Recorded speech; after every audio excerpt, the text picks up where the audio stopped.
Hello mga kabatang helmet. So nandito po kami ngayon sa bagong renovate na Tokyo. Maganda kasi dito ang kailaw. O, diba?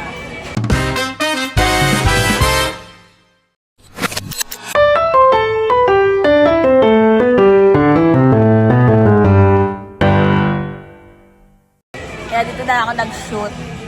So ito nga, ang sabi nga ni Sen Kiko, di ba videographer, hindi niya kailangan ng savior. Not a savior. Ang kailangan is yung winnable kasi.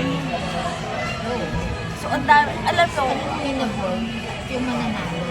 yes, yung sure na mananalo dahil sure na pipiliin ng taong bayan. So yun mga batang Tsaka helmet. yung presidential talaga. Yung talagang, yun, winnable, presidentiable ang datingan talaga. At talagang, for presidency, yung tao. Diba? Ayan ako mga bata helmet, yan pa rin yung usapin kahit weekend na ngayon. Pero, ito yung mga backlog this past few days na ito yung hot topic. So, maraming mga nadismaya, diba? Si Sir Christian Cheng. May music. May umiyak. Umiyak. May mga... Sir Christian Cheng, may umiyak. May- Naiyak ka. Ako, hindi kasi ako sure ako natatakbo siya eh. Tatakbo pa yan? Naluha ka ba? O kasi parang ano siya eh. Ito, naluha ka ng 2022. Ako, humagulgul ako ng 2022. Ako pumasok pa rin ako nung kahit masama loob ko. Ano na naman? Pero eto kasi, mga kabatang helmet, tama naman dun si Sen Kiko eh. Hindi tagapagligtas ang kailangan natin. Ang kailangan natin, yung sure na mananalo, yung sure na pag nilaban natin, alam natin na siya talaga yung panalo. Tsaka hindi nakakahiya. Oo. Kasi Hindi yung ikakahiya. yung savior kasi, tagapagligtas, hindi natin kailangan ng ipaglalaban tayo. Kasi tayo yung dapat nilalaban natin yung tao. Diba? Magkaiba kasi yun, mga batang helmet. Pero ayan nga, comment din ako nung masasabi niyo dyan, ay paglaban din ako dito sa tugtog dito.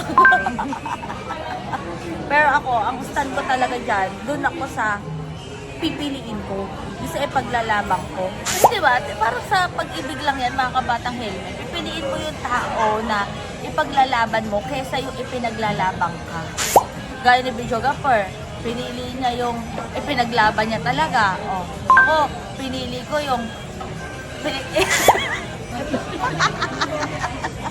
Kasi, yun lang yung point ko, mga kabata helmet, yun yung stand ko na doon tayo sa winnable at talagang presidentiable ang kayang gawin. Ikakahiya.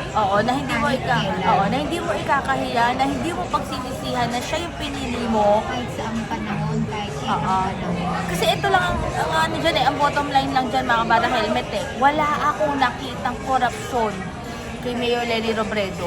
Walang napabalita Sige na nga, korupsyon. meron ba? Wala nga eh. Wala, di ba?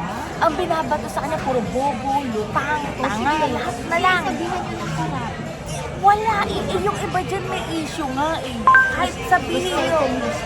Diba? Kahit sabihin nyo pa na hindi naman totoo yung issue, pero nakabit yung pangalan dun eh. Blue style, sino may isip mo? Given na yan. Pero ayan nga, mga bata helmet. Mahilig bakasyon, sino may isip mo? Since tayo pa rin yan. Pero ayan nga, comment nyo kung masabi dyan. Basta, see you later.